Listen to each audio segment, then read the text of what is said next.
moto nyoso azana ngai soka azali tremper na bamba kiboyi biusi quoi justice et ça la musala so pe moto muga yebo fallu la détourner même style à pamba que la justice fasse son travail donc pour biso to protéger moto moko té mais marche to ko sala marche parce que to monique mboka est en danger monique na kati ya communiquer na biso ya Lubumbashi o ezali a boye to lobi que république est en danger étant mboka est en danger tout le monde doit se mettre debout.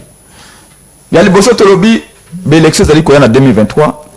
Tout le monde qui est Félix Tshisekedi a eu cours constitutionnel à Tchebaninganaye. A eu CNI a commencé à supermarché, où il va doter que la machine, il va doter que la carte d'électeur, il va rouler, il va 5 à 6 ans, quand il m'a coûté à Wangani, quand il m'a 10 000 nayango. Tobino, bureau à CNI, il faut qu'on récompose yango. Si tu as 7 membres de bureau à CNI, tous les 7 membres, il va avoir une sacrée. Ce n'est pas une élection qu'on va organiser. Et tu as match vita manabaza kobeta arbitre azali supporter à vita ba juge de touche azali supporter à vita commissaire au match azali supporter à vita match ane kesuka ndengeni ekeza bitumba toi tu attends 4 ans toi déjà 4 ans ya nani mais tu as mis dans 16 milliards qui vous dit que tu comme dans 10 ans tu dois atteindre ne serait-ce que 50 milliards parce que c'est une prévision tout comme tu dois atteindre 86 tout comme tu dois atteindre bah problème où il y a mi chemin mais oui ne serait-ce que l'avancement est à la constater. Parce qu'effectivement, nous avons avancé. Tout le moins de 4 à 16 milliards. Nous avons avancé. Si on a touché ma pomme, nous avons avancé. La pauvreté. Est-ce que la pauvreté a été vaincue?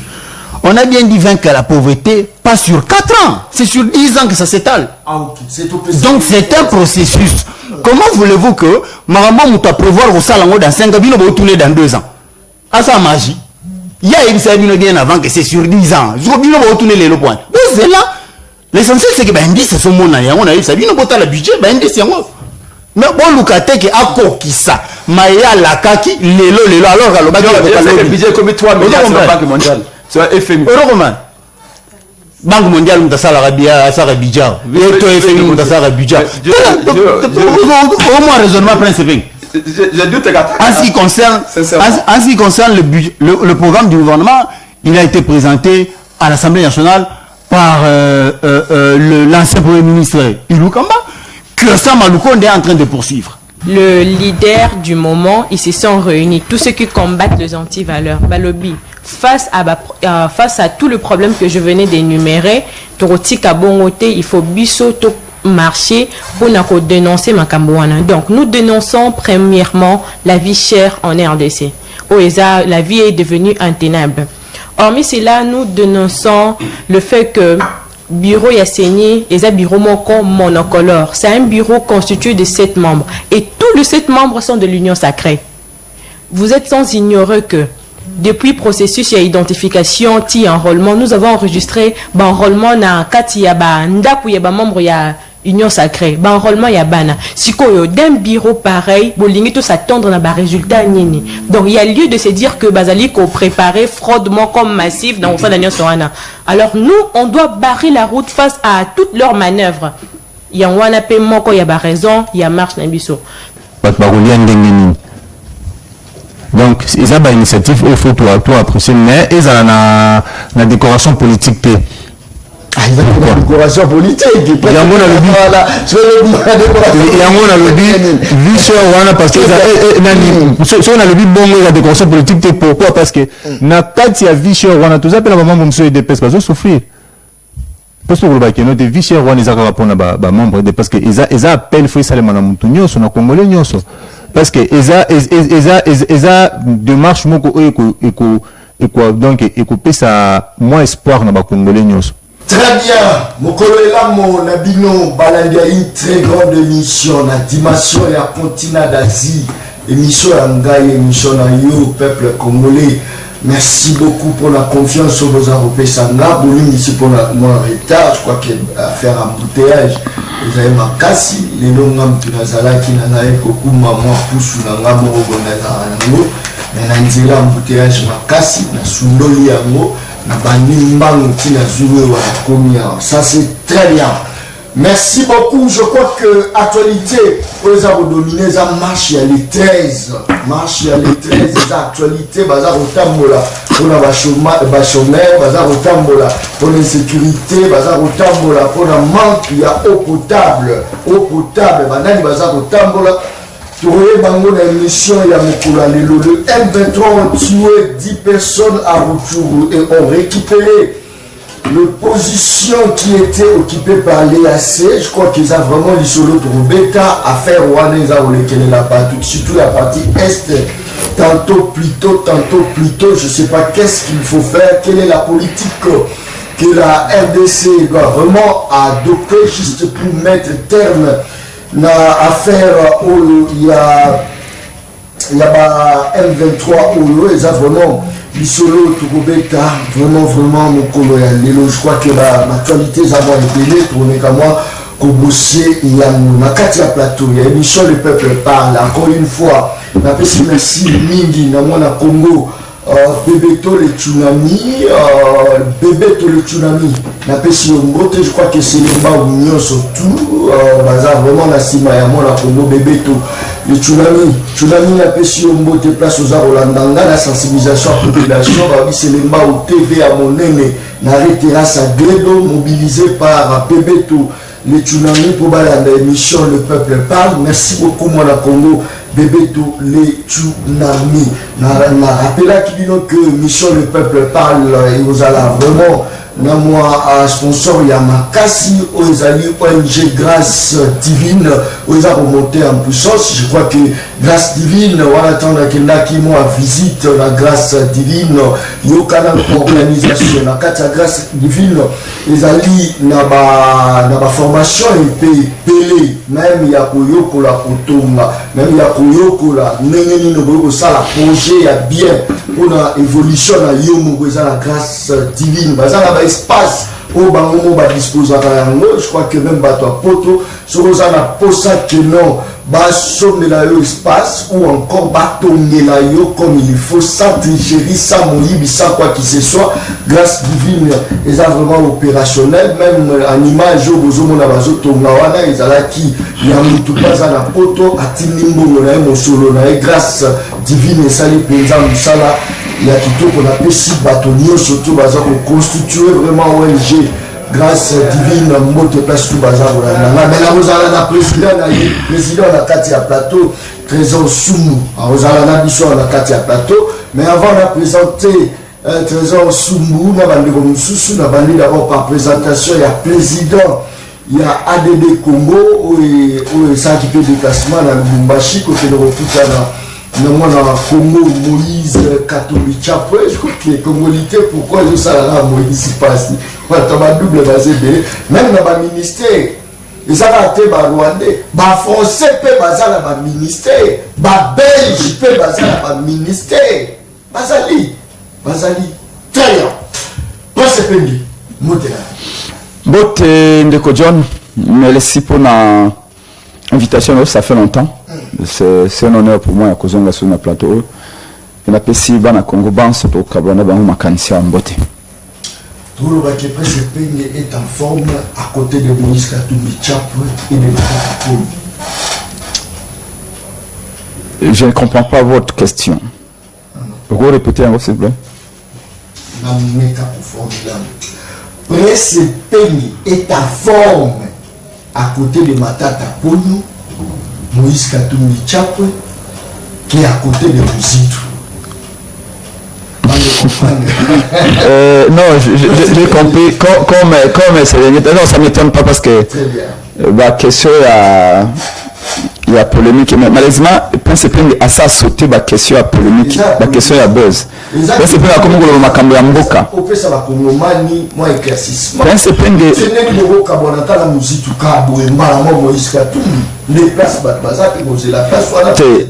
Alors, si vous voulez là, donc personne n'est mieux outillé, personne n'a cette carapace là pour répondre à ces questions avec légitimité. Le président Mozito, que je respecte beaucoup, a tika kibiso, yende a tikibiso. Nengepe autour de ba kulutu Moïse Katumbi a tika kibiso. Nengepe kulutu Bemba atika kibiso ndenge pe matungulu tango banome na bad et pas Félix Tshisekedi atika kibiso donc bangonde ba milongola ki ba kei bisika bazali biso tika lo be ngui to tika li ba rabi parce que politique ezali constance politique ezali vision. Maintenant au lobby que nazali à l'aise, oui je suis extrêmement à l'aise là où je suis parce que point de référence nangai ezali consulté dans ma valeur et bato ba kokendande ba kozonga ba okuta biso sika iwana et bis tokei wapi parce que bango bazolo ba bango ne ba na muka bino ne boke vers ba Moïse Katumbi ba matata ne bokenda Lubumbashi ne botre ba na kata kim mais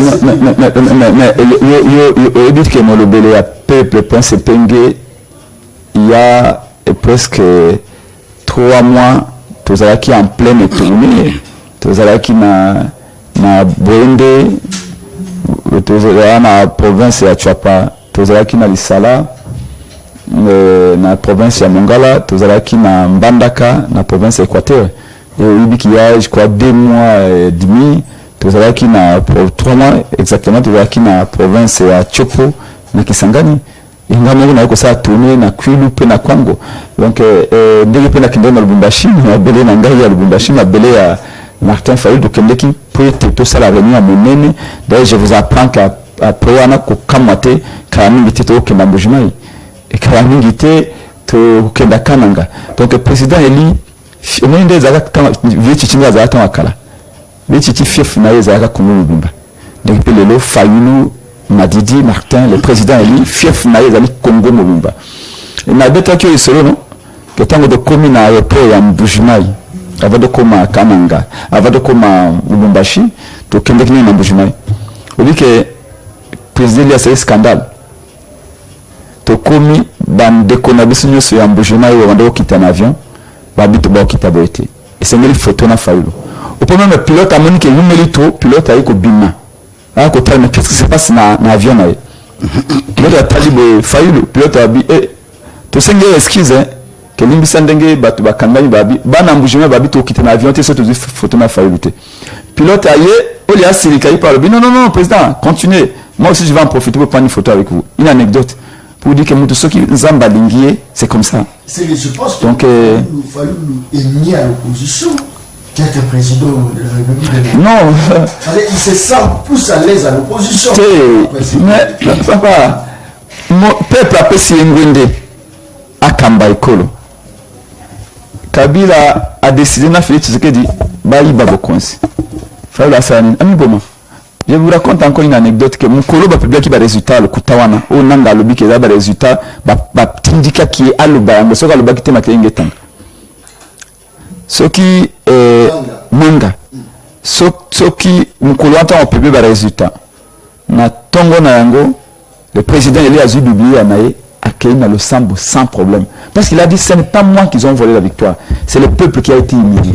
Arrêtez quelqu'un au temps où le papa no place besoin ka beaucoup il a Belgique Angleterre a qui volo ba ke ngam tu na ganyaki sachez que ba no ko ba lycée ba lobité bozo na boke régler ba problème kuna ouais c'est ça le problème c'est le peuple a pour ça plus il y a vérité yo na yebio ça fait plus de 13 ans na misu na n'est pas une émission on dit ba Billy Kambale faut que yebisa ka bato nyosa ko ba yebi histoire te histoire wa changa ngote na et pas on Billy Kambale ya INC wa secrétaire général Kamel et pas on da bi man émission na papier okata faut que yebisa ka bango parce que bato be ba nyoka histoire voilà ba c'est le yemba émission na il y a 12 ans 13 ans tango Félix Tshisekedi a prêté serment ba chef d'état africain ba yakate kaka mukunda ya vice-président ya Kenya Ruto oya comme président lelo azana no vice-président yenda yaka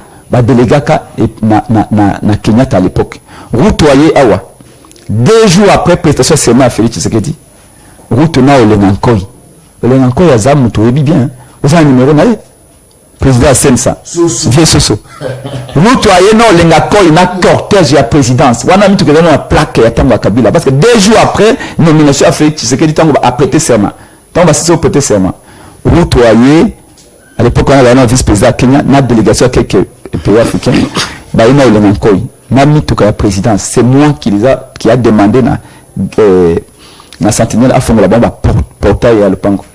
Baye Ruto est monté, il a dit au président Martin Fayulu, toute l'Afrique sait ce qui s'est passé. Nous avons trouvé un compromis. Nous vous proposons comme vice-président de la République démocratique du Congo.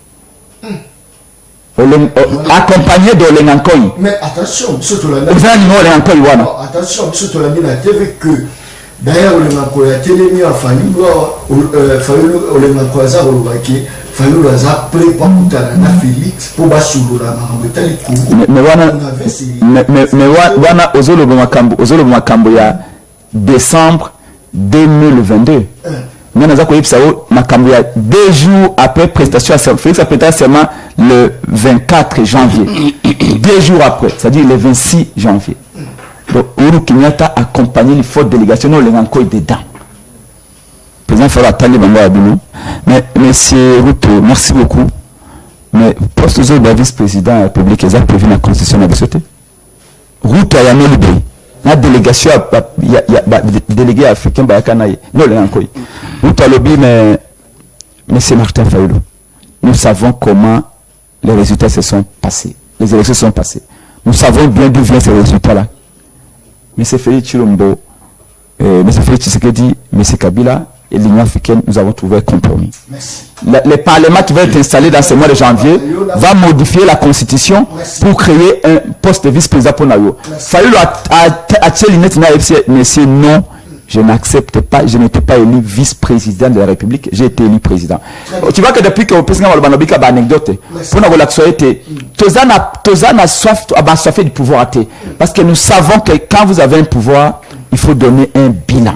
Donc nous ne sommes pas déjà autonomes à pouvoir prendre un salaire. Non. Donc Fayulu est resté constant.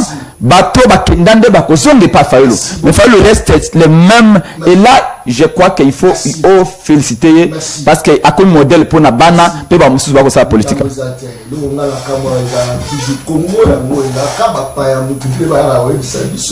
Alobia étranger de proposer étranger a proposé la Colombo. Alobia non comme vice président. Le suco national ça va est-ce que ça prescrit dans la constitution. Il y a un comme la bisote à bisote. Na mutuna na tuna. Même aux élections présidentielles, est-ce que ça capable mutapona to za bango bavandi babite au pour l'intérêt na biso ba belge, pour l'intérêt na biso ba américain, de la biso asiatique. Bochamuto. Si quand Fayulu a obima président et vous allez ce mboka nini nde oloba te bochaye koto ye bochaye pour l'intérêt la biso. Et ça mituna na za botuna. Bomona la biso to za ba professionnel te me biloko to bimisaka professionnel a ko bimisa moto abandi wana attaché de presse à ministre wa auto détourner mon l'état tala za otala. Très bien. Toza la Cissé Traoré na katia pato aza journaliste indépendant. Vous allez la Kachaka aussi, c'est quand même Mbote la bande de Goban Sotozana Bango, Mbote la bande de Gobalandi, le peuple parle, n'a qu'au profiter, Nani n'a pas sauvé ma félicitation. Merci. Pour mes collègues. Donc, la félicitation. Merci beaucoup. Encore une fois, Nasebeli Gozala. Merci beaucoup. Est-ce que vous avez la grandeur il y a RDC 2 345 000 km²? Mais grandeur, même il y a pas de problème. Vous avez la carte, il y a la République démocratique du Congo. Quand la grandeur, il y a pas de problème à RDC, il y a que Félix Tshisekedi est incapable. Mais, nous avons l'amitié pour la diriger le Congo. Vu le problème, et lequel est dans ma canisse, le problème. Est-ce que vous avez depuis à côté à résoudre même pas 1% de problème à Congolais? Merci Mutuna. Déjà il faut se demander nani azoloba malobo yozo corrélé wana. Donc déjà ce qui question ezali orienté mabe c'est que ezolukapé benga réponse ya mabe. Ngai communicologue ya makasi que je suis, je sais facilement de jouer ce genre de questions. Déjà il faut dire que personne ne dit que Tshisekedi azoko kamarambuté. Personne n'a dit ça. Personne n'a dit ça. Moi, je n'ai pas entendu quelqu'un dire ça. Donc, il faut d'abord rétablir la question d'Engue Fouezala. Bon, maintenant, s'il faut tous la supposition, le Congo a toujours eu des problèmes depuis qu'il existe en tant que Congo.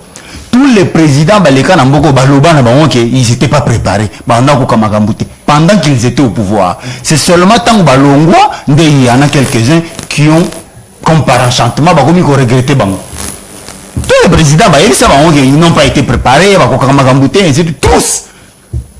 Pour le Congo, ils font des magiciens comme président, hein. Comme ça tout le monde sera d'accord. Félix Tshisekedi travaille à 100% de toute son énergie pour pouvoir donner le résultat. Mais il n'a pas donné. Non,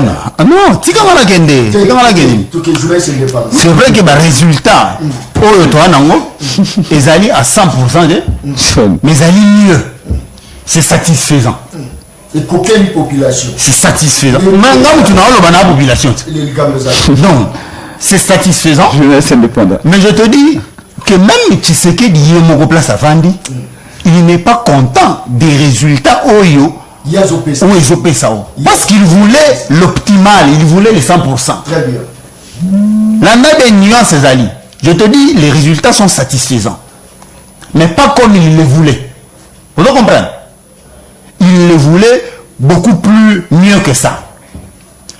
Mais, et ça c'est normal, lorsqu'on élabore un projet de société, un programme de gouvernement pour nous gouverner, il y a comme des imprévus qui surviennent à mi-chemin ou pendant l'exercice. Bon, ça là que place minimum prévoit qu'il ça à 100%, et puis si 70, et puis si 80, et puis si 60. C'est normal, ça arrive. Le Congo a tellement de problèmes dans le Bara, c'est un état comateux. Comateux, ça veut dire azan à coma, il faut bien initier à coma. Le temps où réanimer on est tellement plongé dans un profond coma que il faut pas voir la gouffre là où le pays se trouvait. Ici la surface d'abord, tu commis la surface et ensuite tu dois décoller. Le développement se construit comme ça. N'en déplaise à tous ceux qui viennent chanter, faire une communication théâtrale à travers les médias. C'est comme ça que se construit le développement. Vous regardez d'où vous venez, c'est ce que fait Tshisekedi. Nous sortons de très loin. Pour ceux qui ont ne serait-ce qu'une idée, il y a d'où vient le Congo, ils comprennent que Tshisekedi se bat bec et ongle. Mais ce qu'on sait, il est là, tu peux décembre, et que, il est président Moussous. Le monde qui est président, ça allait plus mieux que Félix. Personnellement, au niveau de la Kouzaï, il est déjà, il faut préciser que n'a pas supposition, on est à si. Avec les si, on peut construire un château en Espagne. On a une supposition. Ce qui est l'autre commune décembre, déjà, point de vue en ce qui concerne les élections en décembre, quel est mon point de vue. Mais même dans l'hypothèse où il y a élection, tout le monde sait qu'il n'y en a pas qui puisse battre Tshisekedi, sincèrement. S'il faut pas faire une, s'il faut pas faire une, mais je te dis, ce sont les données à ma disposition qui me convainquent. Je te dis, toutes les données à ma disposition me convainquent pour vous déclarer ici que quand je regarde, si on projette les élections pour décembre, il n'y en a pas qui puissent battre Tshisekedi. Et là, si c'est Traoré lobby, même de nombreux sondages bini, et si lobby mais pas sondage d'opinion bini combien et plébiscité Tshisekedi en première position. Ce sont des journalistes pour la plupart qui sont à l'origine, il y a pas sondage qui ont les mêmes données que moi, qui critiquent les questions avec la même méthodologie que moi. Ça ne devait pas étonner que toi aboutir à la conclusion moko que ce qui est élection Salani en décembre, il n'y en a pas qui puisse battre Tshisekedi. On regarde en face, on ne voit pas un seul qui fasse le poids. Je vous dis, tout le monde sait que en face il y a Fayoulou qui est une fabrication politique de la Mouka, mais la Mouka aujourd'hui l'a complètement dépouillé. de tout la Mouka c'est fort na habité quelques histoire Fayoulou n'a jamais initié la Mouka celui même Otuni même parmi les 7 patrons babanda ko palamouka les 7 patrons babanda ko palamou ils te diront ceux qui combattent la Mouka ou pas. Donc on a débatté, il y a un débat. Fondateur, fondateur, la Mouka c'est Félix Tshisekedi. Même Combo ou pas Tshisekedi. Merci beaucoup. Donc, quand c'est homme, au moins, il y a une élection. Et ça va donner belé pour arriver au comment la conclusion sur qui pourrait gagner. Ces données-là, c'est notamment la force il y a opposition. Quelle force il y a dans cette opposition que nous observons? Sur Otali Fayoulou, aujourd'hui, il est complètement dépouillé. Oragnon, la Mouga, il n'y en a plus. Katumbi a retiré les finances, a retiré sa partie, après ça, Parnaïa, Ora, Kabela Dina Fayoulou, Mouzitou. Pareil, il a retiré ce qu'il pouvait, Tshisekedi, ainsi de suite. C'est ce qui a fait que Fayoulou bénéficie de ce qu'il a pu bénéficier aux élections. C'était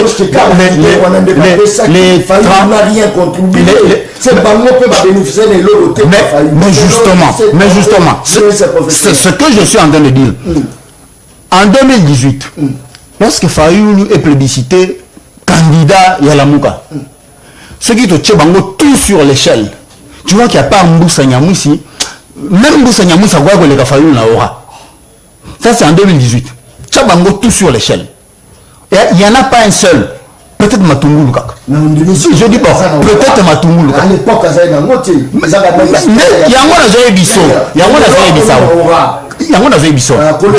de la même manière qu'on a fabriqué Fayoulou, c'est le même Lamouka qui a dépouillé Fayoulou complètement de tout ce qu'il avait en termes d'aura.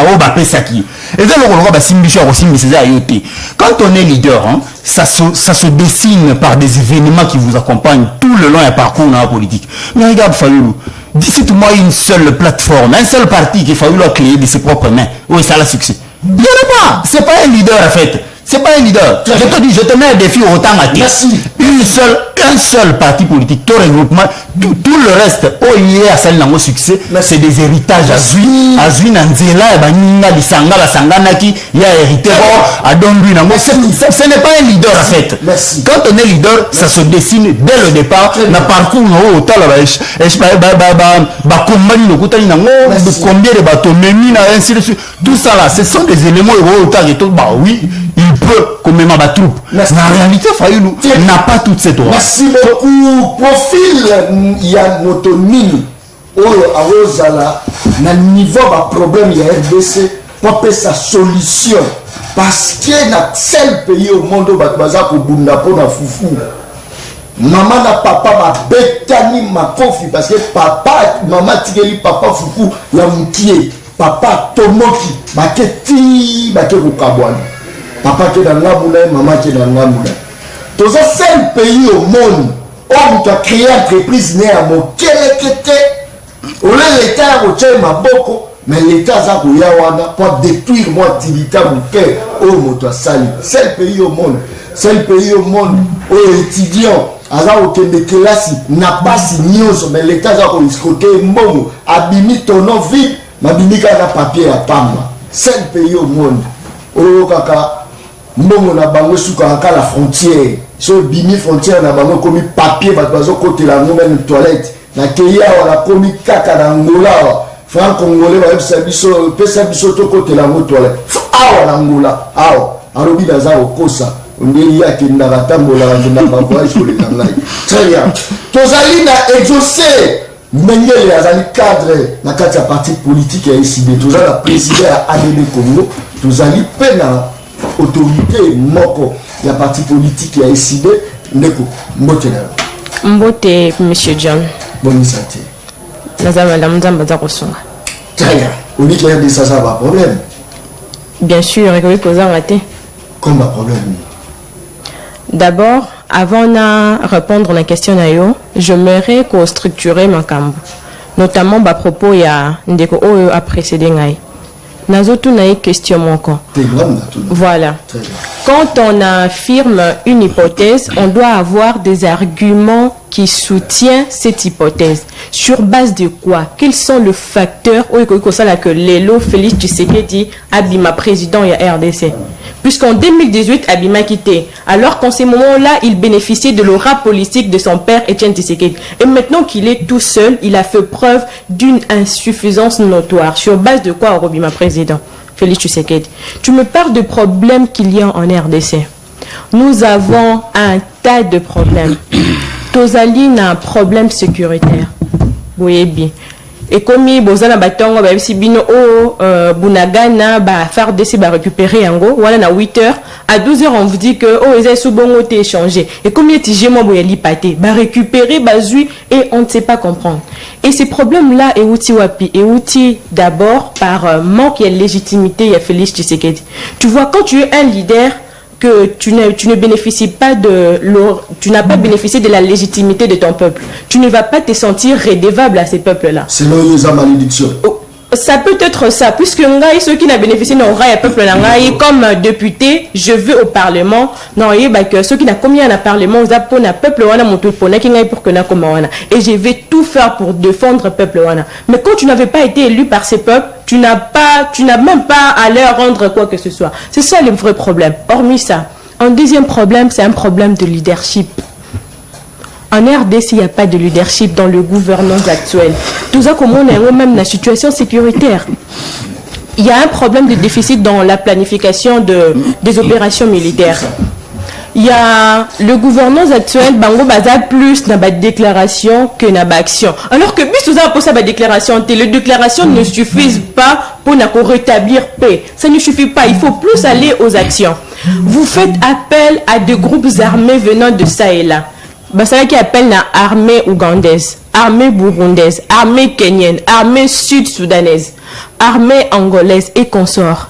Mais pour quel résultat? Et donc, toutes les initiatives entreprises, et à zéro, ça ne produisent aucun résultat. Pourquoi? C'est puisqu'il y a ces problèmes de leadership dans le cas des dirigeants congolais. Autant dit quand même, armée Bémisaki, on a personnellement, aux gens, on a quand même volonté, il y a qui me compte de la part, il y a le président de la République. Maintenant, nous avons compté tout le monde, qui ne pas congolais, toujours accompagné, tu sais, le rôle à maman, Monaco. Non. Pour le président les pour le lot au pouce à la pembeni ya président on peut s'appeler Makanisi parce que c'est lui le chef de l'État, c'est lui le président de tout le Congolais. Voilà, écoutez, mais si justement, mais si je suis là, qu'est-ce que je fais? Qu'est-ce que je suis en train de faire maintenant? C'est pour proposer. Horminga, il y a le président Fayoulou. Quelques jours après les braquages électoraux de 2018, Fayoulou avait mis sur pied la proposition de sortie des crises. Où en est la proposition? C'est une proposition pour apporter la solution. Hormis ça, notre parti et CID dispose du document qu'on appelle le manifeste Kisangani.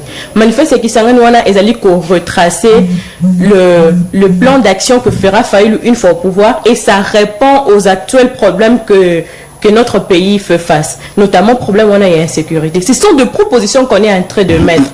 Et donc, c'est au gouvernement actuel de prendre ces propositions-là et de le mettre en pratique. Pour notre part, il y a qu'à interpeller ce qu'ils doivent faire et tous allez proposer. Bon, en plus de cela, nous dénonçons ce qui n'est pas correct. Un autre problème en RDC, c'est la vie chère.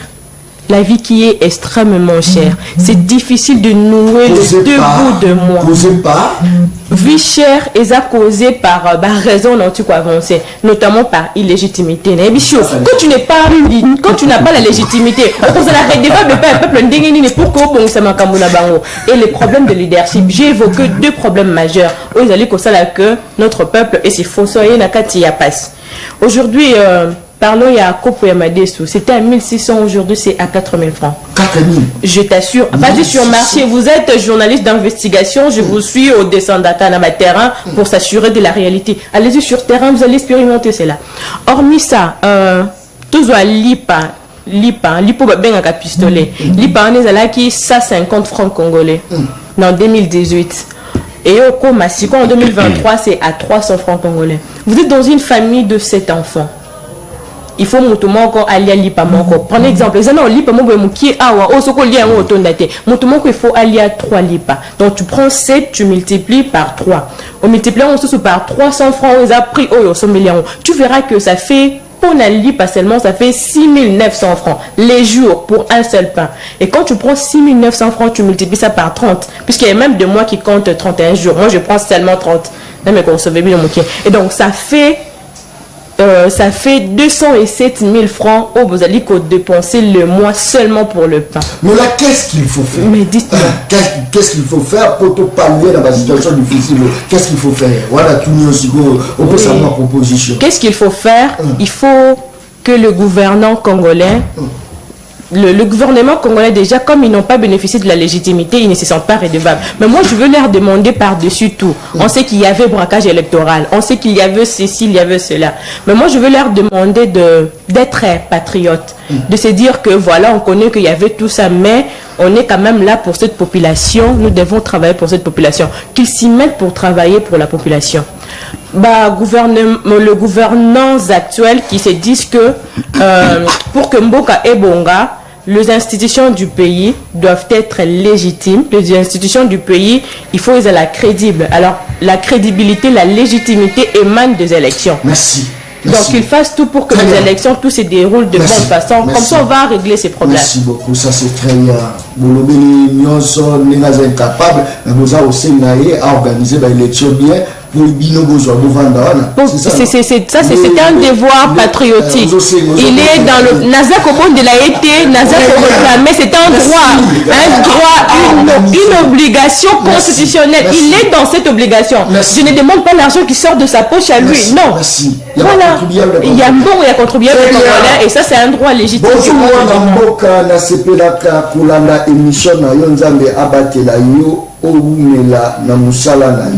Ezanga Mama Patience na Ifobank. Mama Patience na Pishio Mbote. Ça c'est très bien. Mbote John na émission ya Bwanya ezofungola misu na ilingi totuna epenge bakoki ko avancer te kaka bandoto na makambo ya kala. Atala liboso posoki atie molende ebe akoki kutongwama koleka baoyo azomona lelo. C'est pasteur Lele Swana Petit Kizamina na Ipen. Salut monsieur John Karamba, je te suis depuis Gombe. Pose la question à cette dame de nous dire un devoir, comment poser à l'école si qui est le président de la République démocratique du Congo. Tu peux répondre à cette question? Bien sûr que oui. Bien sûr que oui. Écoutez. Non, direct. Je réponds justement. Du président de la République démocratique du Congo. Mon enfant, mon frère vient me poser la question qui est le président de la République démocratique du Congo. Non, oui, il y a moto à Tony. À Tony, il y a question qui moi n'a Tony au pays, c'est un des présidents. Ok. Non, il y a un président, il y a RDC, soit pour Manini. Je lui dirai, en RDC, le président qui a été élu s'appelle Martin Fayulu. Et par braquage, moi j'accepte que moi n'a pas 0 en lieu place à le Balokuta. Madame, moi n'a 0 en lieu place à le Balokuta. Mais pourquoi pour le Balokuta? À 0 Balokuta. Je lui dirai que c'est Martin Fayulu. C'est pas lui qui a été élu. Ça c'est très bien. Merci Présent Sumbou. Merci beaucoup Présent Sumbou. Toujours la 4 plateau émission Le Peuple Parle, le président. Il y a ONG grâce divine. Moi, la comment botte. Botte ndeko John. Bonne santé. Ah, c'était Kimia Ngolo Nzambi. Kimia. Oui. Yo moi Kimia parce que ça moi ba moyen là yo. So ba ou ba ça ma moyen, ou ba ça Kimia. Penses-tu que aujourd'hui, ma problème il y a population et vous à la résolu. Est-ce que tu penses un jour que ma problème à RDC vous à la résolu? L'autre monde avait la nyoso zo ba mananzela. L'autre monde a motata ni kelas azudul musala motoza osala azupe du foot là tout se retrouver pe boye na kati ya Congo osali moi crise moko qui est amené pe na hôpital moko la bien ozongisi pe souffle na yo ole que osali crise ba konso na morgue tant siko crise wana si le komi ko kungana boye ba papa ba batela la morgue ayena dala nzeta betio na mutu ozo bezo corps na bien okuti makila et bien on a ça qui crise y a pas Congo ils ont pas problème Congo ils ont pas problème moto sali crise va venir dans le monde famille na yé et l'obi à ça la crise bongo beaucoup tient la mort pour la biso ko la babi misakombo na ba makila baléli papa tcheka la boé c'est fini le cycle clos malbonga mo. Oui, Ndeko John, merci beaucoup. Na sepeli na mingi na koyambanga na plateau na yo. Et puis non. D'ailleurs na sepeli comme on a parce que na landaka mingi. Je crois la dame peut-être c'est la première fois na Ndeko nanga mais après sepeli je crois habitué à plateau. Na landaka bango mingi na ba analyse. En tout cas, na pesona beauté. Merci beaucoup. Na koloba boye. Par rapport à Mutuna na onengo lobby que mukolo nini oyo mboka oyo ko changer que congolais azuvine zongi normal ngana koloba oui espoir wana ezali que mukolo tokozo ba dirigeant ya solo o bazana bolingo ya peuple ni mukolo mboka oyo kuzonga na vraiment parce que tu dis bolingo peuple on est andé na pele wana yebanani Nazokoma. Et puis deuxièmement, na kosenga na conscience ya biso ba Congo ba peuple. Et le quoi liboso, tout tu vas quoi accompagner ba politiciens na makambo bazo sala. Parce que tu es dit que pas si na biso zo ta devant ba politiciens. Mais biso ba peuple tozara toujours derrière ba politiciens. Il faut tout nous zoom ça na msima total. Toujours kende wapi. Na apprécié mingi na nani ya dame otoko ebisa biso ke noté ce que totali prix ya biloko to bande ko somba na kala na loni prix komi mais na kozonga sous ciment na leo tozalaki na période de ya Kabila avant Kabila pas accéder na pouvoir biloko pezaki sous moins cher l'air ya komi maintenant donc c'est comme si pas ces eaux qui ça m'a dit jour au jour voilà donc muto olé aya ko réduire pas si ba congolais mais ça ko mima sous pas si likola pas si ba congolais.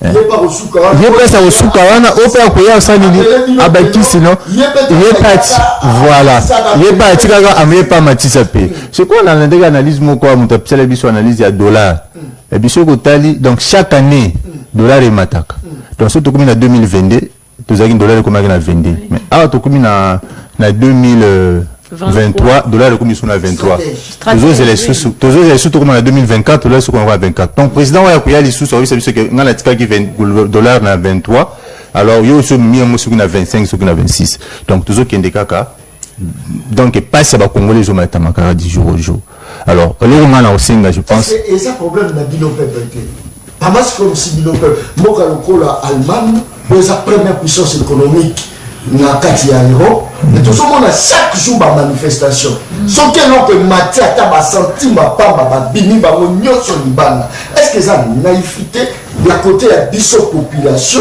to eza nini des places na ngina koma ya koloba so na lobaki ke biso peuple pe tous en a part responsabilité na biso pourquoi parce que ngai demander où s'attendre un jour par exemple neti ndonganga pour 5 pingles bazana na opposition ba bimisaka biso na ba raison où ils a populaire donc na koloba nini ba memaka biso so ba parce que par exemple une marche qui est toujours du mal à balabala ils a la marche où ils a la cause où ils ont défendre le peuple congolais na koloba neti hausse des prix ba biloko za a na batika relancer marche que nous to bimali na balana nzela pour que to revendiquer droit na biso ba congolais tozelaka yango te tozelaka marche de santé nakoba eloko mosusu nakoloba bon analyse nanga mosusu nasalaka a mpona président de la république alansaki nini gratuité de l'enseignement on ezala baproblème ebele mais na soki opposition ebeki yango te gratuité de l'enseignement on ezoprofite na peuple longa babimisa biso na balabala ke toza na besoin bomécaniser na baenseignant oyo bazozwa gratuité de l'enseignement wana banouvelle unité bazwa salaire na bango et puis bopesa biso timing na bino ya baconstruction ya baécole oyo ekosenga ke en gratuité de l'enseignement wana bateau va se gérer biso en toute liberté. Montant veiller, montant surveiller. Azate. Et on est ça n'importe quoi. Donc opposition il faut azalawana pour qu'on veiller à fonctionnement ya république. Donc besoin ya peuple congolais. Intérêt place ya peuple congolais zali wana ni place opposition faut atelemela yango. Donc santé ya biso ba congolais. Lelo awa ni muto tsokoloba awa ko kene hôpital ngana sina mona muto azokufa na hôpital ko la 25 000 francs congolais. 25 000 francs akufi. Et puis au muto ako kene na hôpital mususu ata mususu azana 10 dollars ya pamba la poche azokena mwana na hôpital. Là quand kena mwana na hôpital au moins 10 dollars wana fini. Mais maintenant basimbi ete bapesa na taki cité o ezo senga pona ye. Azui yango te. Akokoma liboso azo senga kata fiche. Mwana koto aza na fièvre. Akokoma bazobisa ke note fois ke na sala d'examen. Au moins que mbongo ya muke azalaki nango esile lié maintenant basimbi mwana traitement à propriété. Et après là reconstruction est-ce que basomba la mwana bakisi mwana parents sur na mbongo te et au mwana ki. Et puis eza bakande au mwana ke muto azana mbongo ya muke ola ke na mwana na hôpital au moins ke note asombeleka mwa kisi pour que tamusiko qui tient ma fièvre wana pour vanam nous soit na faute ba leader na biso. Donc il faut balanda place intérêt à peuple zali pour na biso parce que na koloba opposition le loi tout monde 37 ans il y a IDPS le ba accéder na pouvoir biso nous tout ndimaki que non ndenge IDPS azo comme na pouvoir makambo belé ko changer mais par contre autres vivre ça en côté alors on a aussi une opposition le quoi tous en opposition va se préparer en conséquent pour former dans nos jeunes pour former les jeunes déjà pour former d'une façon militantisme ou qui va bimisi batu na malabala basimba ba machette basala boy non qui buka biloko batu na marche non ce n'est pas ça pour former organiser namona ka centre comment belé organiser jeunes prendre conscience. La formation ils ont dans différents domaines où il peut permettre qu'une fois tu accéder au pouvoir tout ça déjà dans jeunes nous à former ou à capable à mesure il y a quoi répondre à l'attente du peuple congolais. Merci. Très bien.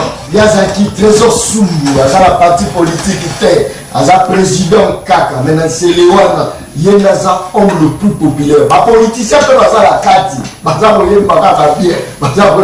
Yenaza populaire. Pourquoi?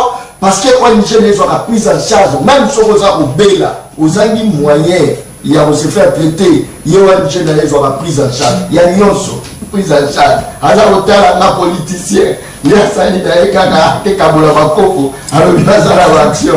Action à Copo. Moi, je vais aller à l'école, je vais aller à l'école,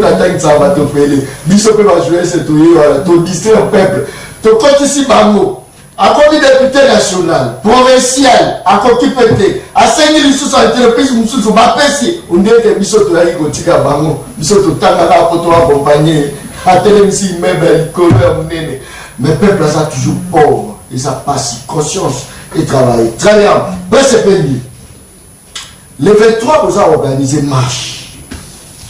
Les hommes, tout il faut la tourner à CAC, les hommes, quand vous avez ça, vous tournez à tête.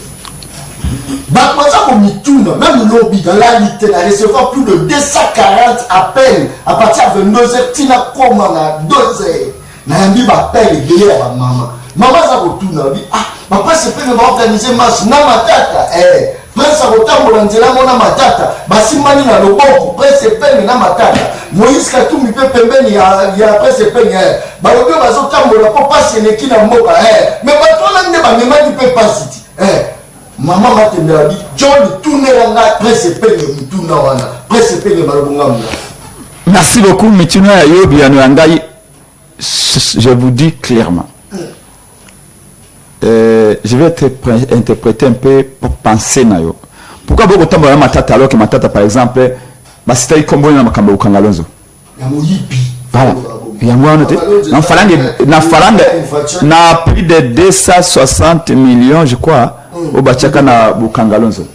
C'est là où je dis que nous sommes fiers d'être aux côtés du président Louis Martin Fayulu. Parce que dans la vie, ceux qui vont respecter les principes et les tango président Eli Martin Fayulu azamna azalon en Mozito. On lui a posé la question, mais ouais, mais Mozito boye na boye tout ça. Qu'est-ce que Martin Fayulu avait dit? Que moi je ne protégerai personne. Même Epengelelo. Dès qu'on a plateau boye naïbi micro na yo. Fayulu au côté l'angaïté. Donc président Eli Martin Fayulu avait dit que na lingi na mona clair na makambo ya Bukangalonzo. Plus de, je crois, 200 millions de dollars. Ils ont qui engouffré, détourné, volé dans le Bukangalonzo. Na lingi justice et ça la mossa na yango malamu. Ok, ma va faire. Tant que tu n'as pas de ngai, je ne protège personne. Motonyo so azana ngai. So ka zaki tremper na bamba kiboyi biusi quoi. Justice et ça la mossa. So que motumunga yebo fa la détourner même style à pamba. Que la justice fasse son travail. Donc, pour te protéger, mais marche to sala marche parce que tout le monde est en danger. Le monde qui a communiqué na biso ya Lubumbashi o ezali a boye. To lobi que république est en danger. Étant mboka est en danger, tout le monde doit se mettre debout. Ya liboso to lobi l'élection ezali ko en 2023. Tout le monde que Félix Tshisekedi a eu cour constitutionnel a tie baninga na ye. Azui CENI a commencé à supermarché où il va doter que la machine, bazoter que la carte d'électeur, bazako rouler bana mike bana 5 à 6 ans, kadi makuta wangani te kandi mandimi na yango. Tobino bureau ya CENI il faut qu'on recomposer yango. Si tu as 7 membres de bureau à CENI, tous les 7 membres bazaka ba union sacrée. C'est pas une élection qu'on va organiser. Et toro que na match te vita mana bazako beta arbitre, azali supporter à vita, ba juge de touche. Vous allez supporter à Vita, commissaire au match, vous allez supporter à Vita, match avec ce qu'on dit et que ça bitumba. Tolobi, il faut consensus, boyo kani rapidement. Même en une semaine on peut le faire. Pour na fichier électoral wana. Le ko la ba rolé bana mike kadi mandimi ki ba rola ki bana mike. Mako sala ako nettoyer fichier moko tobi non. Kadi mabi faites-moi confiance, ba rola ki bana mike c'est vrai, mais je vais nettoyer les fichiers moi-même. On dit non. Tu as violé la constitution et la loi électorale. En enrôlant les enfants, les mineurs. Comment tu as confiance? Quand il n'est pas dit pour qu'on lui fasse confiance. Donc, tu lingi consensus sera ma pote nettoyer fichier ensemble. Et tu dis pour nous parvenir, tout ça il marche. Mais parmi les revendications, marche en gros, tu lobby 1. Ndegen de Kautu Koloba et j'ai sali son intervention tout à l'heure. Donc, on marche pour une insécurité grandissante. Na mboka momimba. Na côté à nord à Katanga kuna. Awa na Bandundu Maindombe Kwango même na Maluku awa batu bana zamba batu akufa mikolo sur Maluku awa boy batu bana zamba na plateau de bateke ko le masute na plateau de bateke comme ndana ket na ngana installer comité de Congo Maluku bama bana babi peser penge ça attention awa yo yebani mingi na Maluku insécurité makasi bana Maluku va marcher combien de fois. On a envoyé des gars des républicains, des gars des républicains, comme na base ya takaseri na zela bandundu. Na Ituri, le lobby, il y a eu 9 morts na Mamov, na Ituri. 9 personnes tuées. Non, pas Ituri, na Beni, na Mamov. 9 personnes massacrées par les ADF. Na Nord Kivu, on n'en parle même pas. Parce qu'on n'a plus le contrôle Nord Kivu. Donc, Tobi, je raconte plein de coups. Tobi, tu peux marcher contre la vie chère. Et madame Exaucé Mengue l'a dit ici, nous allons marcher contre la vie chère. Tout a augmenté. Et vous savez, on nous dit que il y a guerre en Ukraine. Ah bon, quand il y a en Ukraine? Quand il y a en Ukraine? Mais pourquoi Kwangé Matin? Pourquoi Kwangé Kondi? Félix Aken à Sénégal, je vous annonce qu'au Congo, nous impliquons le manioc dans la fabrication de la farine de manioc, je ne sais pas quoi. Albi, pour nous fabriquer, qu'est-ce qu'il avait dit?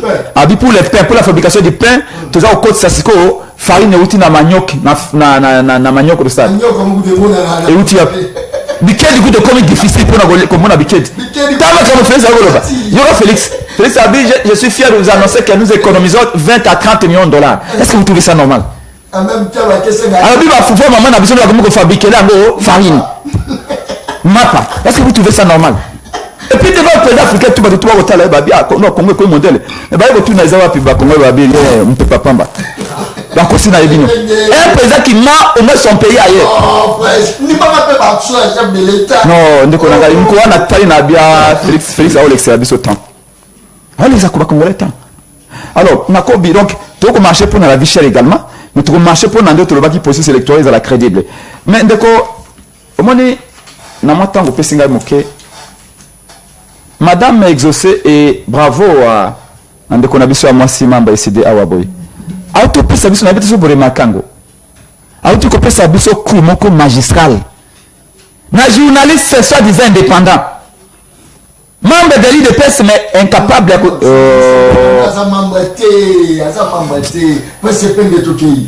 Ndeko Nangai c'est pas un journaliste. Membre de l'IDPS aucun parlement de l'IDPS comme on mais manque de courage, ngata on est dans la politique dans le but que je suis politicien depuis 18 ans na bundaka toujours en opposition. Na yete ka on a un médecin na ko faire analyse. C'est Andy Mara. Oh, Nazali enseignant na ko faire analyse. Non, quelle analyse? Yoka cours madame Exosa, j'espère que vous avez stylo ko noter soit stylo te na peso stylo nangai. On note cours madame Exosa ko pesa. Alobi na abi mais olobi que Félix Akozala élu. Na 2018 parce que Azako Yana il n'est pas programme à Félix Tshisekedi la présidentielle en 2018. Mais un journaliste a membre parce que un journaliste Yokate John. C'est pas lui qui vous présenter le journaliste. Mais à ça il y a vie naïe. Un journaliste Ayaka n'a pas indicateur objectivement vérifiable. C'est-à-dire que après si ba indicateur ce qui fait ça cause à élu. C'est base de quel élément? Alors, tac, tac, premier élément c'est ça. Deuxième élément c'est ça. Troisième élément c'est ça. Mais madame exaucé à zone ici, na cour, na évité ce qui n'a facile que va attendre la cour. Madame Alobi, ce qui mutu autant dans l'opposition, Félix a une idée. Comme il y a un programme à Félix, il y a un programme à Félix parce qu'il y a habité. So tu ne comme programme à Félix ya campagne là kini akoyibate na pesa une minute et puis comme programme à Félix Tshisekedi John tika ko pesa makambo comme ils ko bote la place ya ngepenge te tika na songa na répondre ouais à répondre non à répondre tu as comment ça na répondre à répondre programme à Félix ya titeli quoi projet de société à Félix Tshisekedi comme on vaincre la pas projet de société programme de gouvernance à présenter il y a une différence entre projet de société et programme de gouvernance mais programme, ce n'est pas Félix qui présente le programme, c'est le chef du gouvernement. Il y a un projet de société, c'est dans au parti politique, il y a un projet de société. Mais quand vous voulez gouverner, vous tirez les idées axiales dans le projet de société, vous présentez dans le peuple. On ne présente pas un programme, un projet de société dans le peuple, messieurs, pour éviter. C'est que Félix a présenté à Béatrice Hôtel. Au Samboué, le programme du gouvernement a été présenté par Ilukamba. Non, pendant la campagne, Ilukamba était pendant la campagne. Il y a des problèmes là. C'est un programme du gouvernement. Alors ça, confusion, mais laissez-moi monter de parole, s'il vous plaît. J'ai dit ceci. On ne présente pas un programme de société, un projet de société. Sauf qu'un parti politique est adhéré si bas à projet de société. Mais on a fait ça présenter qui on a des programmes mais il y a que ça là soit comme na pouvoir. Non mais c'est faites ce que ça Johanna t'es avec moi parce que j'étais déjà. Je comprends que tu ne maîtrises absolument rien. Regarde. Comment on peut chiffrer un projet de société à 85 milliards de dollars? Vous pouvez m'expliquer cela? Parce que le programme Félix Tshisekedi ils ont un programme décennal. Il y a 85 milliards, c'est 10 ans. Est-ce qu'on peut programmer un projet de société comme ça? Quand vous ne connaissez pas la logique, vous devez constater. Constater simplement. Regarde, Félix Tshisekedi dit son programme à lui, soit comme président, ils allaient vaincre la pauvreté. Et donc, quand il bosse le Baki Albi, soit comme président, à Kolongola 20 millions de Congolais dans la pauvreté. Le John. Alors, Baki, soit comme président, à Kolongola 20 millions de Congolais dans la pauvreté. Alors, nous, les Congolais dans la pauvreté. S'il vous plaît, s'il vous plaît, pour la paix, ça vient dans la ils ont concerné, autour au bazar, un accident. Peut-être qu'il y a Osumba, et l'eau, quand il y a la mouche, l'eau de l'eau, Matifoya, Chomé, Sobaya, Batino Sobaya, Nebakotambola, Naba Matata, Naba Moïse Katoumi, c'est ça, non? Oui, est-ce que moi, c'est ça, John. Si on a beaucoup, Nisika, Baya, il y a la Libana, peut-être, Bamba, Bozon, la Soubanda, on a biloté. Non, John, je voudrais vraiment qu'on soit en analyse. Je disais tout à l'heure que pour nous, ceux qui Félix a causé là élu, il faut qu'on à la qui peuple nini. Na ya na français facile pas comprendre nga journaliste na comprendre nga. Pour na cause là, ezali quoi John a le besoin na commis président na kotonga 1000 écoles. Na kotonga 1000 hôpitaux. Na ko pesa misala na 20 000 personnes. Ce qui John a sali 5 ans na ye. Il faut pas tout non na oyo la kaki voilà Félix Alobaki ce qui n'a commis président na kolongola 20 millions de Congolais na pauvreté ndeko awa ya ide pesa za ko se déguiser journaliste c'est combien de Congolais alongo na pauvreté abaki suba pauvre merci Olobiango donc mutumo alongo na pauvreté zaka yemoko Félix na famille kaka yemoko Félix na alongo na pauvreté si les 20 millions à la kaki naba opposant et pense à Liboso ouais kana batune nyosa pe ya mibale alobaki boye alobi ngai Félix Tshisekedi ndana ko ya pas programme ne zaka na 40 pages na page moko na bosa numéro nango alobi ngai so Félix Tshisekedi na komi mokonzi makambo ya komema ba militaire étranger na mboka na biso ba kasire sécurité na biso wabo bien babe en français ko sous-traiter sécurité en mboka na paya alobaka c'est seulement na komi soldat étranger à côté sur ma zone s'il vous plaît c'est important je termine non toi l'évaluation parce que tant que tu au mondial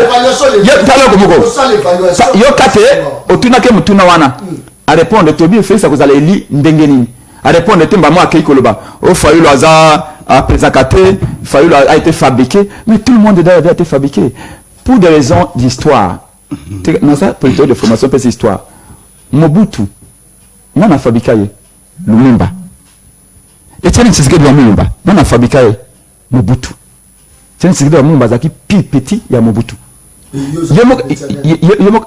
non moi je commence moi je peux dire que non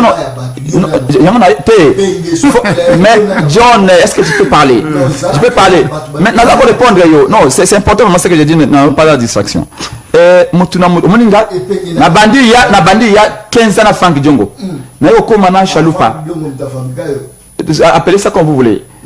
Je suis en train de me former parce que pour diriger une nation, on se prépare. Vous voyez, Félix Tshisekedi, pourquoi il a joué entre autres. Lui, il était loin de son père, Azaki Mapoto. Et même état des droits, même peuple d'abord, Azaki Basoga, papa Nayo, qui n'a pas intériorisé. Donc, je suis en disant ceci, Moutounio se Bemba profitait de nos papa Nayo. Bemba ne faisait pas la politique. Bemba n'a jamais été politicien. Félix Tshisekedi, s'il n'a pas profité du parti de son père, il ne fait pas aujourd'hui. Donc, sachez-le que monsieur, Félix Tshisekedi a le bac comme ma troupes armées étrangères dans Bokanaï. Nous avons 5 armées étrangères dans Bokanabiso. C'est-à-dire que c'est si bas de ça qu'on évalue. Malheureusement, un journaliste qui vient, pour le Parlement de vous, je regrette. Opposition, population, oui, toi, combien de personnes ont souffert? Imaginez que Batutu a bimi. Est-ce que ça a déjà départ en force? Il y a un régime en place parce que ceux qui bateau baza ont souffert, bateau baza barrière à salaire, balobito au bima les 13 et que bimi, montre que ça risque. Merci na mutuna ndeko John, ndeko Prince. Il faut rappeler que Moutapé sa combo ya projet de société Liboso ya Tshisekedi a na plateau c'est moi. Rappeler yango. Ngam na pesa combo na a Moutaliboso. Aristote ngari mena banani batika na munoko fungo. Banda ko luka basoka ngote ngai Moutaliboso na misa combo. Donc yeba na bien outillé, bien rodé en la matière, bien informé. Et au cotaté, bilo mikemiane cotaté, bien rodé en la matière. Projet de société ndeko Tshisekedi a présenté na Béatrice Hôtel étalé sur 10 ans, estimé à 86 milliards de dollars. Les lots, toi tu attends à 4 ans, toi déjà 4 ans il y a un an. Mais tu as mis dans 16 milliards. Qui vous dit que tu as 10 ans, tu vas atteindre ne serait-ce que 50 milliards. Parce que c'est une prévision. Tout comme tu vas atteindre 86, tout comme tu vas atteindre, problème, il y a un chemin, mais oui, ne serait-ce que l'avancement est à la constater.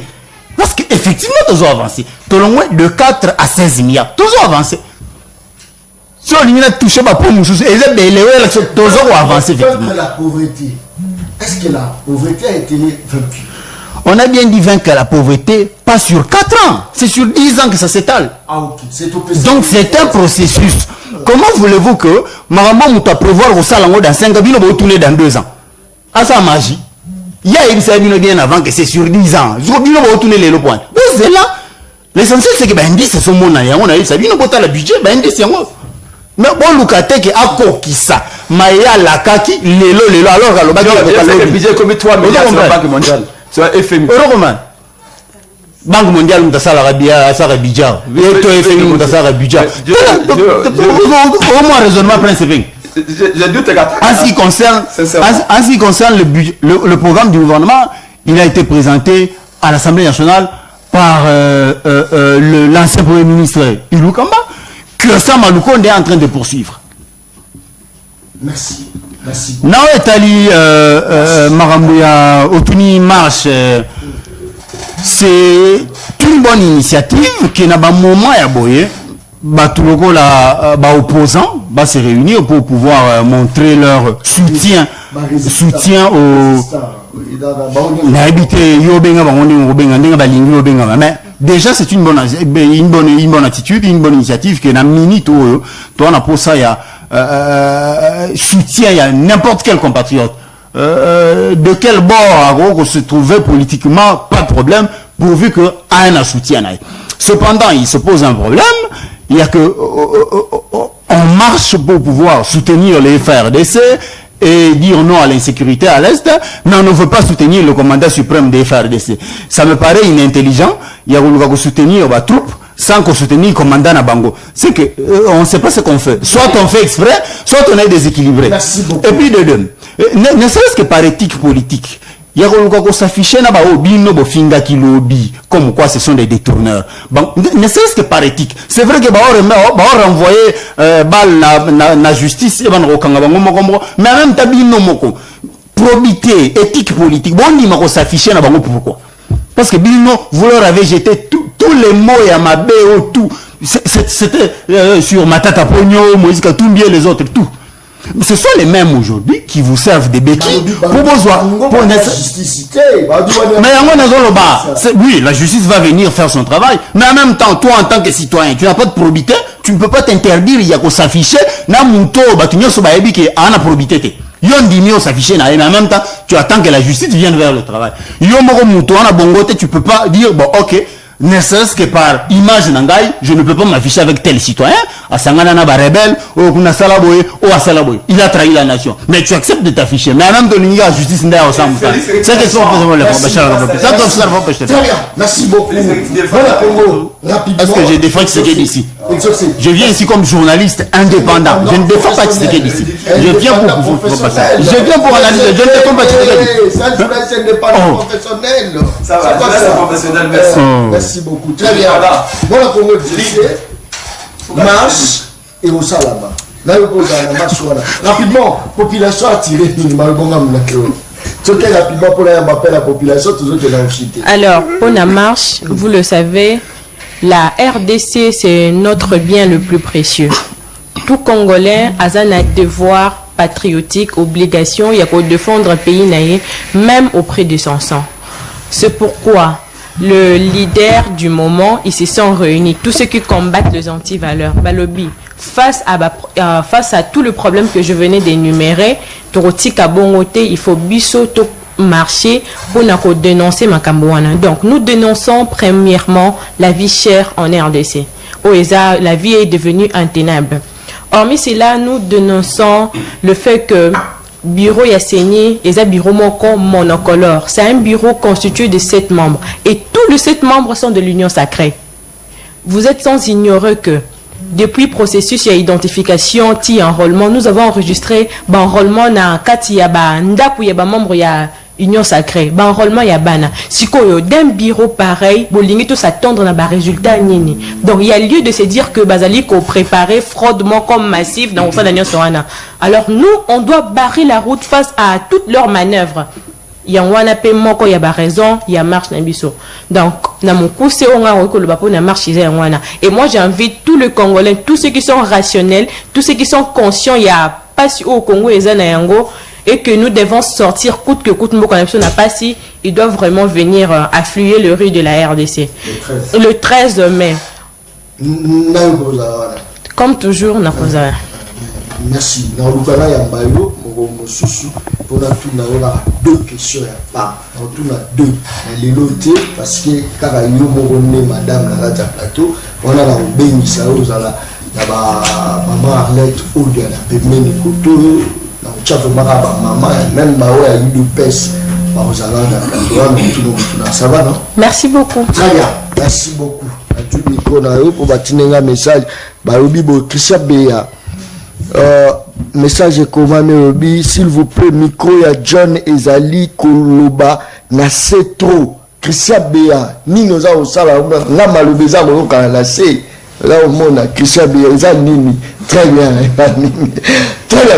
Bon, je crois que souhait na yo, mais on qui a pas pressé peine ba organiser moi marche, na yebite pas ba baza ba politicien, à tout moment ba ko chapé to lo la souffrance à peuple, monika na simalango, oh non, ba iba beaucoup de failli. Mais quand même on moni quand même que ba mettre en pratique les canisina yo.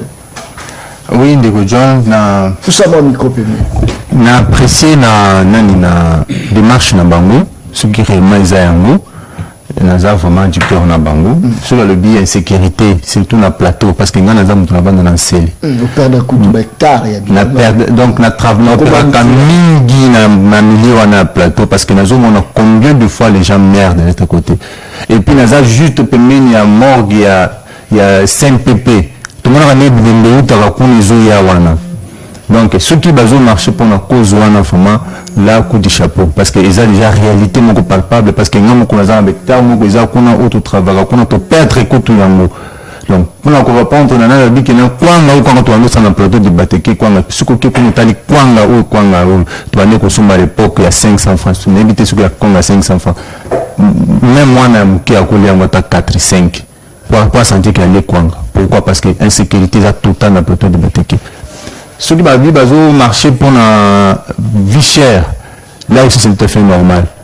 Parce que pour le moment, une famille où il y a 5, 6, 7 personnes, pour il faut dépenser au moins 10, 15 000, 30 000. Maintenant, pour ça, les athées. Donc, ils ont une initiative, il faut tout apprécier, mais ils ont la décoration politique. Il y a une décoration politique. Il y a le but parce que si on a le but bon la décoration politique pourquoi parce que na kati ya vicheur wana tout ça appelle maman monsieur de pèse pas souffrir parce que le bac no de vicheur wana ils a répondre ba membre de parce que ils appellent faut ça les mana mutu nyonso na congolais nyonso parce que ils a démarche moko eko donc écouper ça moins espoir na ba congolais nyonso. Parce que tout le monde a tout le monde parce que vie tout le monde est na plateau John les tout vendent na plateau après émission tout quitte tout pays mais c'est quoi peuple a retenir nini après émission ningo tout ça là débat tout ça donc il faut tout quitter ça un peu débat na biso total la vie à biso ba petit peuple comment bazo vivre yango. Si on a le bim marche wana et la décoration politique pourquoi parce que tout le monde a même bateau musu bazo au moins un militant soit IDPS ou bien un militant à partir au pouvoir à qu'elle ko soutenir car mais cause aux qui ne ko défendre qu'on est bien goté à ce que nous on a toute une journée qui a passé en gros bah ABC espoir non après beaucoup misala beaucoup arabo mais par contre ils a en goté donc ils a le comme initiative tout le monde il faut avoir conscience wana il y a qui vit déjà cher ils a que toujours bunza mokonzi mboka non ils a démarche au réseau où il profiter la petit peuple donc peuple il faut se sentir qu'il y a un kati mboka nae et non peuple à se sentir que non nazalo kwa mboka bapa parce que les autres comme on a mutazo bundisa peuple ça kaka ye moko congolais to ba konzika bango moko mona peuple kaka na oya moke azo vivre nango o mona mokonzi aza nango déjà ebelé azolinga ravir na oya moke peuple azoluka donc eza démarche moko toujours saluer en gros mais éthique à l'initiative parce que après marche wana faut que ça l'évaluation ni les allées qui atteint ni les plus allées qui atteint parce que on va ça la marche après sous oui et puis tout le monde rappelle ça c'est peu marche mon compagnon est il faut et le mais bituma c'est peu silaté et si la et puis on veut continuer à parler reste que ba marche qui et puis au monde appelle la marche on appelle on a une singa na gouvernement provincial bien gouvernement congolais ce qui va marcher modèle on est alors qu'il faut pas kataka marche wana pour éviter ba dérapage.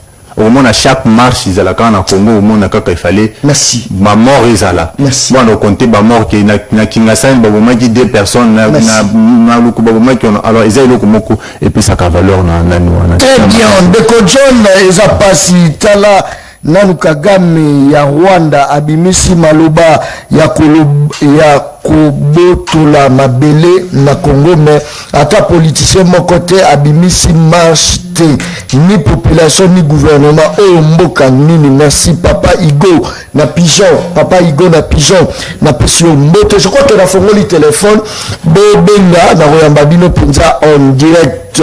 Très bien, bonjour Ndeko John yebisa invité to marché ezala et salama gouvernement atosaka yangote. Je crois que c'est ça, très bien idée à Ndeko. Je pense que nous allons continuer. Salut Ndeko, ce type à trésor parle tellement bien, il me fait des chats de poule que le bon Dieu lui protège. Voilà les continue message tout quand nous appelle la population. Alors Ndeko ben bisou comme on. Allô? Très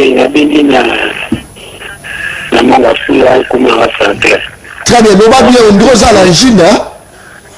Très bien, peux ça continuer rapidement. Bon, la dame est fidèle à la 10 sur 10, c'est 10 sur 10. On a 10 sur 10, ça va faire ma prime. Il y a 5 histoires comme là. Mais journaliste, on conseille que soit les dépenses sont bonnes dans la longue. Si vous avez des dépenses, c'est pour soutenir le quota. Pour que tout le monde a pas. Alors, vous avez un manipulation, qui vous l'a un abandonné. La quatrième génération, la face est toujours au monde. Merci. Je pense que na OK penza bientôt ndaza la Chine. Alors Ndeko ben bisop comme on a. Bonjour Ndeko John, na ben ngale ma Ndeko Nekongo. Très bien. Nekongo pesa ba compte na yo. Na pesi ba compte na ngai Ndeko oyo azana droite na yo journaliste était au Mususu ya ONG. Trésor Sumbu. Azana 7 sur 10. Ndeko Prince azana 10 sur 10. Mama wana azana 8 Ndeko Sisi azana 0. Pour la nini? Bandalo baboué. Fayulu, oyo azokela motema likunya avec église na nini church. Église eyambaka ata ndoki, ata moyibi, ata nani, ata mobomi. Église eyambaka ye. Fayulu na minito avec église. Deuxième kimbangu na côté ya politique eza Fayulu. Maboko pembe, biso peuple toza na yatima. Ata yo lobi, ogangi na yo. Koto ozali wana bacriminel mi babomi baza kuna po baofaire souffrir peuple. Alors yo Fayulu ayiba yo nini abebisa yo nini église na biso na minute oyo biso bakongole totaleza Fayulu. Ok, merci. Alors Ndeko ben biso akomodani. Allô? Oui, le ben biso qui va nous faire télévision. Ndeko na le ben biso. Voilà, je pense que... Allô? Saturation alliée, hein? Allô? Voilà, merci.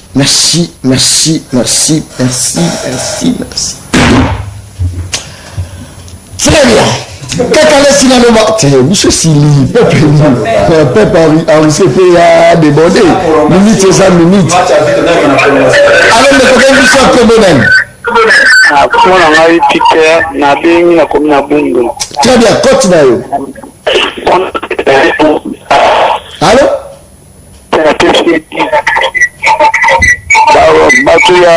bato lamuka chaque fois baya kolobaka makambo moko batalaka mikima intérêt na bango soki lelo badike Moïse Katumbi bato mosusu wana baza mabe wi mais na ngambo ya fese bato mabe bazali na ngambo bato mabe bazali politique na église ya ndenge moko te ozomona bamema makambo mala bato kokosa ke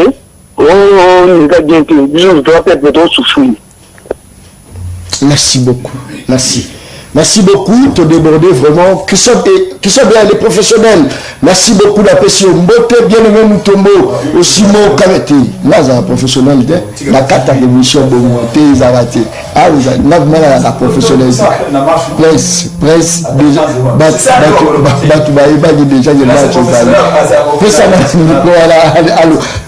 a on doit vraiment respecter, photocéder, ma PIB, ma noce, rapidement. Non, c'est juste pour vous remercier d'abord, John, parce que ça fait longtemps. Merci. Situation à Mboka Mabendeko. Mon président élu Martin Fayulu a benga kibino ba journaliste tu ya Mboka. Alobi na bino na émission na bino bozo akata 5 minutes apamba pona robela makambo ya est. Merci. Kakala ma uti ko le ma popo na yowana. Mais bato ba bosani que il y a un président rwandais, pasteur Bizimungu, ou alors président rwandais en 1996. alobaka pe makambo Kagame alobi lelo parce que tout le monde dit ça Kagame alobi ka Zamboka. Kagame n'est pas le premier. En 1996 pasteur Bizimungu a président Rwanda alobaka que il faut conférence de Berlin 2 pour na ba reclasser frontière ya Congo. Mais biso yango président la stingi na ba congolais tous surtout nos journalistes chaque jour na média na bino banana ko le Congo restera un et indivisible. C'est comme ça que donc le élection a bien ça Mboka pour 2023 tous à mokonzi ya solo pour protéger comme Félix Azali incapable à protéger Mboka na biso to Mboka. Très bien, merci. Trésor Soumou, faut la protéger Trésor Soumou.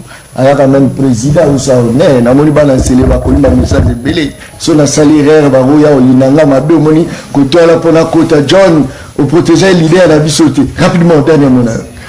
Non, dernièrement on a eu na piscine ngote ba devenus présent na plateau na sepeli na intervention na bango et puis précisément na ça l'appel na bande kunus bazana na scellé précisément ya Asbel en tout cas tout sumana tous à le boko moko et puis na ça l'appel na ba politicien na biso parce que ba evonga na zo sala wana na zana ba moyen mingi te ya ko englober population nyonso za na commune na scellé parce que notamment surtout après passage na yo donc surtout dans scellé wana donc na ba centre de formation nyonso za wana ko vraiment inondé centre comme inondé pourquoi parce que ce que ma matériel parce que tout le monde a école nous sommes sollicité pour la formation dans le centre na biso mais na ba moyen c'est quoi pour songa ba tunyo so wana ezate donc tout le monde ça appelle la bande ko ya tema malamu éducation na mbongo bien zanta na machine na ndako moni ke sala comme ça te aya ko ça biso ta politique que non pour la formation bande ko bazo sala wana en tout cas vous allez